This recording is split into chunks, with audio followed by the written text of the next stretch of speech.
నా ప్రియమైన బిడ్డలారా, ఈ ప్రపంచంలో ప్రతి జీవికి అన్నం అవసరం. ఆ అన్నాన్ని ఇచ్చే తల్లిని నేనే, అన్నపూర్ణమ్మను. నా ఆశీర్వాదం ఉన్న చోట ఇంటిలో ఎప్పుడూ ఆకలి బాధ ఉండదు, ఎప్పుడూ అన్నము తగ్గదు.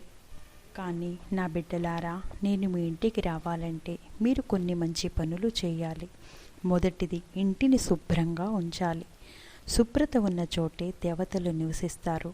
మీ వంటగది ఎప్పుడూ పరిశుభ్రంగా ఉండాలి. రెండవది, అన్నాన్ని గౌరవించాలి. అన్నం పరబ్రహ్మ స్వరూపం. అన్నాన్ని వృధా చేయకండి.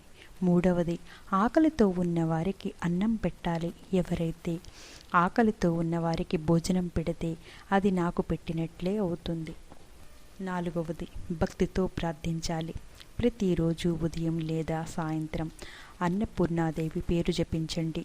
ఐదవది, కృతజ్ఞత ఉండాలి. మీకు లభించే ప్రతి భోజనం కోసం దేవికి ధన్యవాదాలు చెప్పాలి. నా బిడ్డలారా, ఈ చిన్న పనులు చేస్తే చాలు. మీ ఇంట్లో ఎప్పుడూ అన్నం తగ్గదు.